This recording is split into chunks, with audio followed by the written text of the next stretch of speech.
What up, party people? Welcome back to another episode of Controversial Album Covers. This is episode number 25, and here it is, Bob Dylan's Blonde on Blonde. It was released on June 20th, 1966. Yes, not even the great white hype is impervious to controversial album covers. Even the Messiah himself makes mistakes. So here it is. Da-da-da-da-da-da. So there's a couple different things about this. First of all, a lot of people wanted to know where the name for the title of this came from, Blonde on Blonde, and there's many different theories, but even Bob Dylan himself says he doesn't even remember where it came from. He thinks it came from a word association screwing around in the studio that they were having while they were trying to come up with the title, but he was like, I don't really remember. A lot of people say that it has to do with Bertolt's Brecht on Brecht, which had a huge influence on Bob Dylan at the time. And he's never confirmed or denied that. There are other people that say Blonde on Blonde is a double entendre for rock stars that have blondes lined up because they're groupies, blah, blah, blah. And then, of course, the ultimate is Blonde on Blonde is B.O.B., Bob Dylan. No one really knows for sure, but even, like I said, even Dylan doesn't know. The other controversy is, well, not really a controversy, but people always wondered why it was out of focus. So they said it was probably because it was a reference to doing drugs or being high on LSD. Actually, the photographer is Jerry Schatzberg.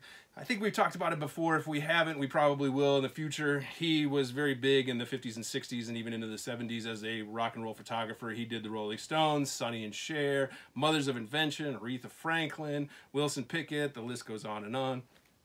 He took this picture, and it was taken at a meatpacking district in New York at the time. He said it was extremely cold that day, and the shoot was very short, but he remembers that both of them were shivering a lot, and some of the photos that were taken were blurry. Now, there were some that were actually sharp and clear, but Dylan preferred the fuzzy one, so they went with that one because it's Dylan, and Dylan gets to do what Dylan wants to do.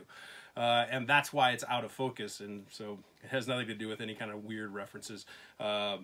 Another interesting thing about this before we get to the real controversy is if you notice the coat that he's wearing in this, that coat you can also see in his next two releases. He's wearing the exact same coat in the next two albums, so kind of cool. Now, the controversy itself is actually on the inside of this. Ba-da-ba-ba. This right there, this is the actress Claudia Cardinal. She is an Italian actress, and she won the Most Beautiful Girl in Tunisia in 1957, which launched her career. Now, she's well known for a lot of movies, especially Italian movies, but she's also was in The Pink Panther, Once Upon a Time in the West, and The Girl with the Suitcase, and blah, blah, blah, blah, blah, blah. She's very well known. Now, the rumor is that she's threatened to sue Bob Dylan because he used her likeness without her consent.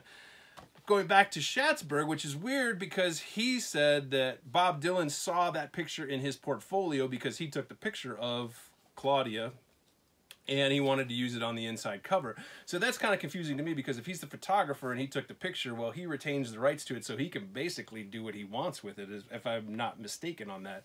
I suspect they probably just pulled it out of courtesy because she didn't want it on there or whatever. But come to find out, years later, she said, she didn't even know that she was in the jacket, and so it was probably just her people didn't want her on it because they were trying to build her career, and they certainly didn't want her attached to a record album if she's an Italian superstar. So, who knows? That's it for the controversy. This, like I said, this is the original. They originally reissued it quickly with this one. The other thing about Blonde on Blonde, it is has been described many, many times as the first studio double LP by a major artist. Ironically, speaking of Mothers of Invention, they released Freak Out a week later, but this was considered the first double LP by a major artist. So, pretty cool stuff if you're a Dylan fan. As always, thanks for watching.